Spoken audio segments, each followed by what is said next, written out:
Hey everyone, and welcome to Top Think. Today we're going to learn about 10 simple ways to build self-control. Now, let's begin. Number 1, set your standard. When you're productive first thing in the morning, what happens? Well, you're more productive throughout the day, right? What if you're lazy first thing in the morning? That lazy morning snowballs into a lazy afternoon. My point is, you set a standard right after you wake up, and that standard guides your behavior for the rest of the day.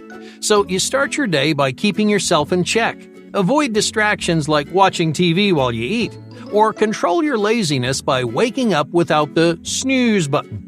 Each of these little victories will build your self-control, develop your self-discipline, and it'll help you resist temptation time after time.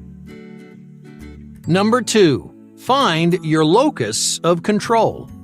Who's in control of your life? Is it you, or is it someone else? Most people assume they're in control of their own life, but when they stop and think about it, they realize someone else is deciding their life for them. Psychologists call this a locus of control. Your locus of control is any person, community, or idea that guides your definition of success. Your family might push you to take a certain job. Maybe they've convinced you that doctors are successful, while artists are failures. Or maybe your hometown has a huge effect on your priorities. You might look up to the people in your community and think, that's what I want my life to look like, or that's what success means to me. Now, generally, someone's locus of control falls into one of two categories, internal or external. Those last two examples, your parents and your hometown, are both examples of an external locus of control. In other words, the most powerful force in your life comes from somewhere other than you. An internal locus of control, on the other hand, begins with you. It means you base your decisions off of your own values.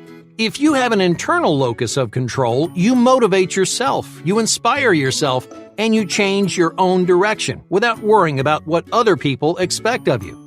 So, what does all this have to do with self-control? A 2019 study from the journal Frontiers in Psychology found out that your locus of control has a substantial effect on your mindset. In fact, individuals with an external locus of control are more likely to experience psychological strain and less satisfaction with their lives. When you're stressed or unhappy, it becomes harder and harder to resist temptations, maintain good habits, and keep yourself in check. Now, as complicated as all this sounds, it's a lot simpler in practice. If you want to build self-control, make your own choices. Anytime you're about to make an important decision, ask yourself, is this really what I want? Or am I doing this because someone else expects me to? The more often you follow that internal compass, the more control you'll feel over your own life. Number 3. Adopt a doing mentality. Imagine you're setting new goals. This year, you really want to exercise on a regular basis. So you say to yourself, I'm going to try to exercise 3 days a week. It sounds like a good goal, right? But there's one big problem: the word try. Many people set themselves up for failure by adopting the wrong mentality. A trying mentality makes your goals seem optional. It creates room for failure, and it assumes that you're going to mess up. But what's the point of setting a new goal if you're expecting yourself to fail? That's why adopting a new mentality is so much more effective for developing self-control. Instead of trying to work out 3 times a week, you tell yourself that you're going to work out 3 times a week. This rigid mindset stops you from flaking on your goals and losing your motivation. Because a doing mentality is all about one thing: picking a goal and sticking to it. Number 4. Rearrange your priorities. The average person sets a lot of goals, some for their career, some for their health, and some for their passions and hobbies. But not every goal demands constant attention, so it's important to keep your priorities in check. Just ask yourself, what are my most important goals? Because those goals should sit at the top of your priority list. These are the goals that you're working to accomplish every single day. Goals you can't afford to slack off on. Now ask yourself a second question. What are my least important goals? These are the goals you want but don't really need. the goals you don't mind fading into the background. Now, both of these kinds of goals are crucial for self-control because you need to know what comes first and what comes last. If you keep your priorities in check, you can stay firm on the things that matter and give yourself some room to breathe on the things that don't. Number 5. Monitor your progress. Few things are more motivating than progress. If you're trying to lose weight, you want to see a lower number on your scale, right? If you're trying to be more productive, you want to cross those items off your to-do list. Progress inspires you to push harder and harder every day, so don't let that progress go to waste. To build your self-control, keep tabs on your progress. Pay attention to the little improvements that you make over time. They might seem small or insignificant now, but every bit of progress adds up.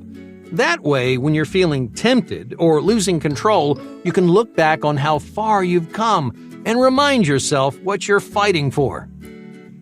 Number 6. Reroute your control. Self-control isn't habit-specific. In other words, if you're trying to quit a bad habit, you can help yourself quit by quitting something else first.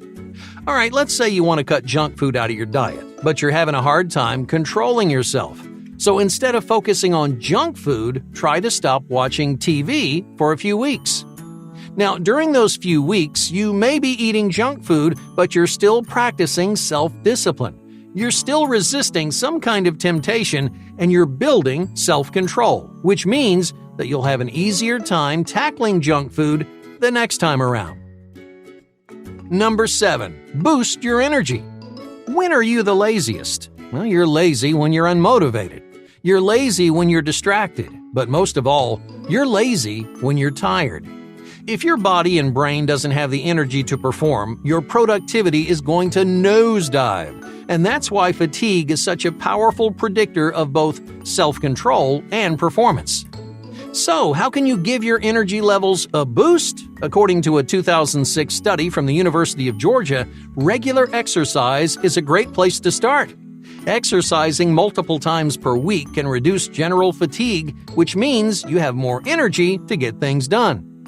But that's not all. A 2017 study from the journal Behavioral Modification found that physical activity increases self-discipline on its own. In other words, consistent exercise will keep you in control of your life. Oh, why is that? Because regular routine teaches you to delay gratification and stick to your goals. So, if you want to build self-control, it might be time to start hitting the gym. Number 8. Strategic delays. Sometimes you take on more than you can handle. You lose control because you're feeling overwhelmed. Now, if that happens, don't force yourself to do everything at once.